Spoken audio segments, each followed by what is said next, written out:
Hello बच्चों, आज दादी की कहानियाँ मैं आपके लिए लाई हूँ। आपको पसंद है? बहुत अच्छी लगती है आपको सबको कहानियाँ।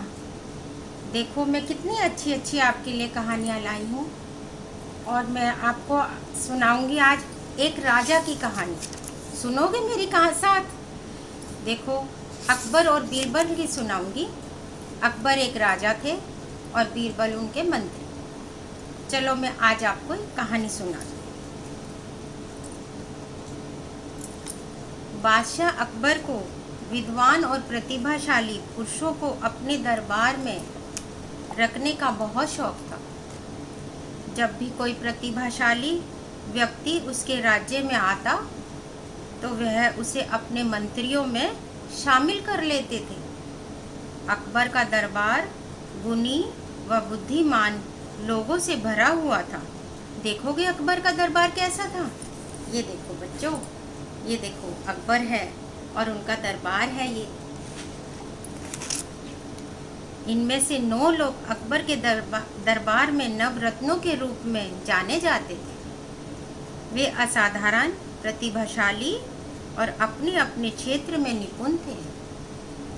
उन्हीं दिनों महेश दास नाम का एक युवक अकबर के राज्य में एक छोटे से गांव में रहता था। उसने अपना पूरा जीवन इसी गांव में व्यतीत किया था।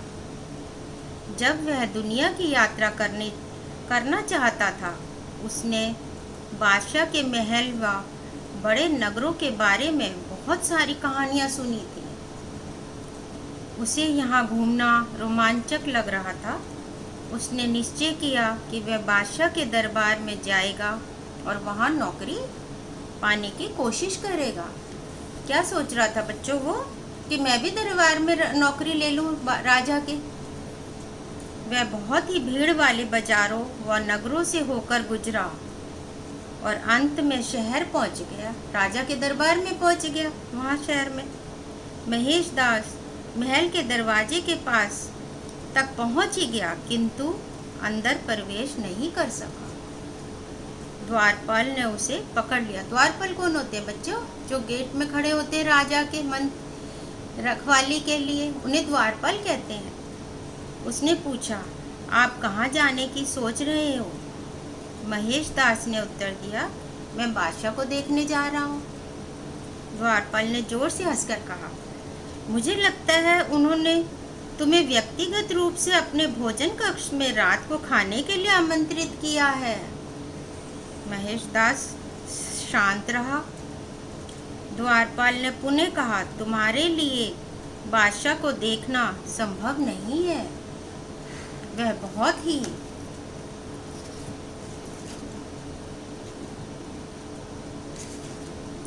व्यस्त है। मुझे बादशाह का आदेश नहीं है कि और किसी भी को भी अंदर जाने के लिए नहीं दिया जा सकता। महेश दास ने द्वारपाल से अंदर जाने के लिए आग्रह किया। आग्रह जानते हो बच्चों क्या होता है? अंदर जाने के लिए कहा कि मुझे जाने दीजिए। द्वारपाल ने कहा, मैंने तुम्हें कहा है ना कि तुम्हें अंदर नहीं भेज सकता हूँ। महेश दास ने कहा, परंतु क्यों? द्वारपाल ने कहा, क्योंकि तुम गरीब हो। वो तो अमीर लोगों को अंदर जाने देते, तुम्हें नहीं जाने देंगे। हर व्यक्ति बादशाह को देखने के लिए मुझे क्यों देता है? जैसे एक गाय, एक बकरी या कढ़ाई की हुई चप्पल, तुम मुझे क्या दे सकते हो?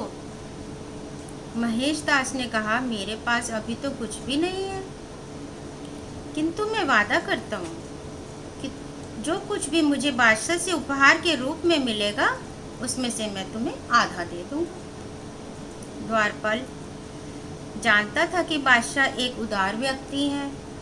वह अक्सर उन्हें देखने के लिए आने वालों को महंगे उपहार दिया करते हैं, इसलिए द्वारपाल जल्दी से सहमत हो गया। महेश दास ने महल में प्रवेश किया। वह बहुत महंगे कढ़ाई किए हुए पर्दे व कालीन देखकर हैरान हो गया। वहाँ की चीज़ें देखकर पूरा महल लाल बलुआ पत्थरों से बना हुआ था और वह बेहद खूबसूरती से सजाया गया था। बादशाह अकबर दरबार के बीच में बैठा था। महेश दास ने अकबर के सामने झुककर अभिवादन किया। अकबर ने कहा, तुमने मुझे जो सम्मान दिया है उससे मैं बहुत खुश हूँ। अभिवादन क्या होता है बच्चों? ऐसे राजा के आगे झुकना। बताओ बदले में तुम्हें मुझसे क्या चाहिए?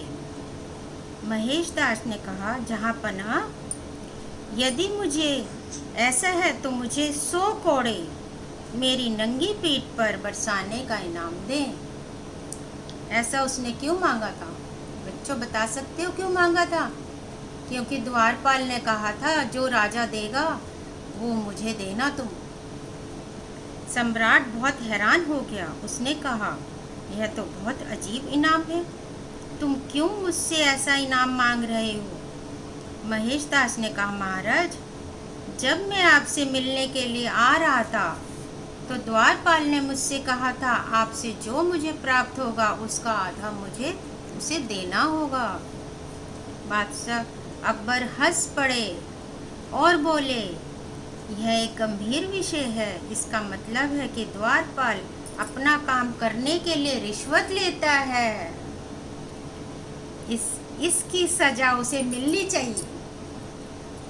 द्वारपाल को पकड़कर लाया गया और उसे रिश्वत लेने के अपराध में 100 कोड़े मारने की सजा दी गई। बच्चों समझ आई? फिर अकबर ने महेश दास से कहा, तुम बहुत ही चतुर व्यक्ति हो, क्यों न तुम मेरे दरबार में मंत्री के रूप में शोभा बढ़ाओ। महेश दास इस अवसर को पाकर बहुत खुश था। उस दिन से वह बीरबल के नाम से जाना गया। अब पता चला बच्चों बीरबल कौन थे और कैसे अकबर के दरबार में आए। उसकी बुद्धि की कहानियाँ दूर दूर तक व्यापक रूप से फैलनी शुरू हो गई। ये देखिए बच्चों, बीरबल को ऐसे वो राजा के महल में शामिल हुए थे। अब अच्छी लगी बच्चों आपको कहानी? अब मैं आपके लिए हर रोज़ एक कहानी लाया करूँगी और आप मेरे साथ हर रोज़ एक कहानी सुनना। ठीक है बच्चों? चलो बाय बच्चों, बाय प्यारे प्यारे बच्चों।